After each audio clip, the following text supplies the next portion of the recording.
kutb-i zaman Şeyh Osman radıyallahu teala anhudan iki tane kerameti ki setrul uyub ayıpları yapmaklık için eden himmetini inşallah öz muritlerine eşittiriyar ta dersi ameli bolur yalan. Ustad Kamili Hurşid-i Cavidan diyen kitabında şu kerameti naklediptir ki Salih 1970'da mentağın naemnisinden bir topar Kürt doğanlardan Hz.Şeyh'in hangasına fakat yönü musafir unvanla fakat son içinde istirahat eder yalık son gazasından peydalanır yalık fakat bir caygahı penagah ettiğinde ay iştada yatar bir neyse mutlu fırsat ferahem orada Urup'a geçer diyen fikir bilen hangahı İstanbul Hz.Şeyh'inde yaşap gördüler. Yönü namaz okuyan oklar günlüğü dağda İstanbul'un hiyabanlarına ediyen ey bu iratları fahşa ve hilafları dağda heyveri kenniye. Şolun içinden bir tanesi Arıqçı'da melek amda merdumun erz namuslarına muzahimet icat ediyor. Polisi tork tutuyor. Tutup bazı üyede sen nereli olayan, nerede oturuyan, öyün nerede diyenine Hangah Hz.Şeyh adres veriyor. Polisi tork seri Venguriya haş tevfik diyen Hz.Şeyh'in karguzarı o da gelip alıp gitmen oraya da şu taraftan adres verirler. Onu getiriyor var narahat boluyor. Hz.Şeyh sana arz ediyor kurban şuna diye günlü şey diyor diye. Bizim de avreyimizi kovda, Hangah'ın da avreyini kovda, kurbancan sizin de avreyinizi kovda. Geçin kovdan koyvaştan gitsin diye. Hz.Şeyh can diye biz diye hiç vakit Hangah'dan hiç kim kovmayasın. Bir de karşını iştahdan kovduk başşoşun penalanacak yeri yok diye. Ve gitse Urup'a gider kafir olur, biz bahis olur, biz sebep olur. Değil mi karşın bir hiç kes Hangah'dan kovup görün ne diye. Ustad Kamili diye şoğun akşam namazı mamollu diye şu muritlerin hemmetçinin gözünden düşükül diye hemmetçinin laneti diyerler diye eymin bolup öğrenni pirin avreyni toti bir de kovu diye men de şolun bir diye men de irat tutup öğreninin biri ahir sonra görsem Hz.Şeyh özünün din lütfu kerem bilen heyvara o berkul dedim özüme dedim baba sen ne etmiyorsun yani Hangah sen kim Hangah iyisiz mi nem Hangah'ın iyisi var sen neymişsin deyip özümü kaydım diye 4 yıl geçti Salih 1970'da çağırdı dobarı henne Hz.Şeyh'in salam ziyaretine bardım barsam bir cevani otuy diye araca sakkal gözünden yağışı yanık bir yaşlar döküyor ölüm taşından hüvet ettim diye hevor tanış görünüyor bir diye ne molluka kimka ama oturup salamlaştım da salamlaşan muamberdan yardım etişti şol arak varmıştı şol arak içip öğrenmiştim selam aleykten sonra ayttım diye ne sen Urup'a gitmedin mi dedim diye onu olaydı diye men Hangah'ın bir saniyesini dünya bile çalışmayan diye ve de Hz.Şeyh Kaddesallahu sirrahu şerifin duran değişiti bilen şonu gözeşt etmekle bilen ayıp iradını yapmakla bilen ıslah olup tövbe edip inni Hangah'dan hemişe mandigar daşa çıkmaya bir saniyesini dünya bile çalışmaya amadeyisi yok. Hz.Şeyh'in muritleri insan sazi karhanan murabbisi olan Hz.Şeyh Kuddese sirruhun sifarişi şu da şey.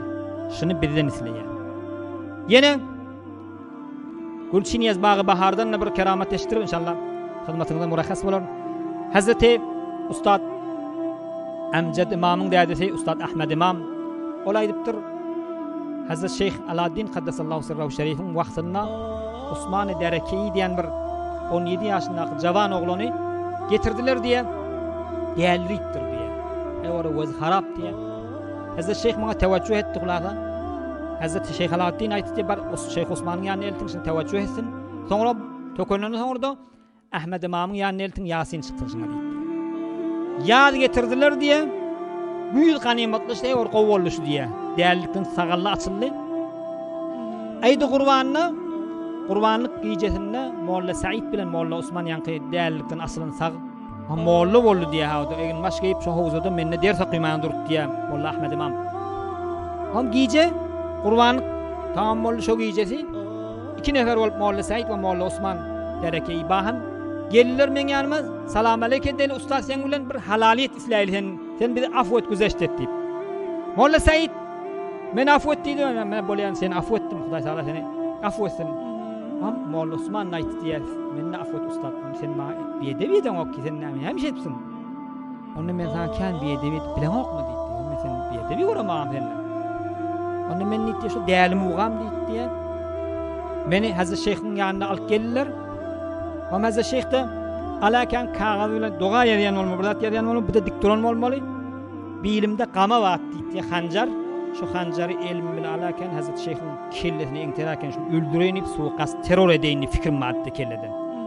Döwrem gözleýän hiç kes meni gözlemädi konusyna şu elimi, şeýle gama eltýänne, şu hiç kes gözlemese şey eň teren kellesine diýip tukam, elim hanjaryna ýabyşyp uğrayıp qallyşy. Donk qally, men elim aýrymda ganimatlaşyrdy. Barha Şeýh Osman qaddasallahu sirrat suiqast etdim, ýöne hiç gaýryndan muwaffaq bolulmadım. Sonra sen ýanyna gelip Yasin çykmaly bolan eýwanyna Yasin çykanda, teşeýle Qur'any gözläp okyp tuğan, döwrem gözleýärdim, hiç kes men bilen işi bolmajak wagtynda hene elimi gama uzatyp seni öldürjek bolamda, hene men elim gamada donk galardy, uğrayıp galardy, men hiç edebilmedim. Şimdi sana eden bir edebilim. Son ya güýüzlük ganimatlaşdym, gutulum bazaly. Oňam soňra aklym durlanşdy, bir edip böyle iştibam badygyny bildim diýdi diýär. Şondan soňra sen maňa affetmeli bolýan diýip diýär, özür haýetdi diýär. Hazrat Mujahid rahmetullahi aleyh aýdypdyr, insanlaryň hemnişinleri bolan ferişteler eger bir adamyny ýagşylykly öwäseler, bir ýerde oturşykda başga bir ýok adamyny öwmäne durulsa, ferişteler diýer diýär, "Weleke bi mislihi." Saňa da şuň deňi bolsun. Şonu öwýän senne şol övülmeklige muttasaf bolsaňa da tabardan nefi besin. Emma eger yamanlamana durup gıybatını yırtmana durulsa ferişteler şey diýer diye ibne adamil masturu auratuh irba ala nefsik vahmedillahi'llezî setara auratek. Hay adam oğlu aybiratlar yapılıp durulan adam oğlu uta gel. Sen dilini bağla, sen yumdan otur. Hudaýyňa şükür etseň ogratyn Allah taala ýafaty, sen şoň şükürniň gadryny bilde, doganyny beýdip ýyrtyp ýaralap oturma diýip diýe şey diýip aýdar diýer. Musulman gardaşlarym, himmet edeliň ahlak-ı islami mutabaky seýreti Rasulullah aleyhissalatu vesselam, mutabaky suluk Hz.Şeyh Osman Sıraceddin qaddasallahu sirrahu şerif öz a'mal we raftarlarymyzdan nemut bolar, nemut tafaryalyk himmet edeliň. Demideskalar tejhizat-ı asr fezai mecazida günah gazanmaklyk hewr aňsat bolupdyr.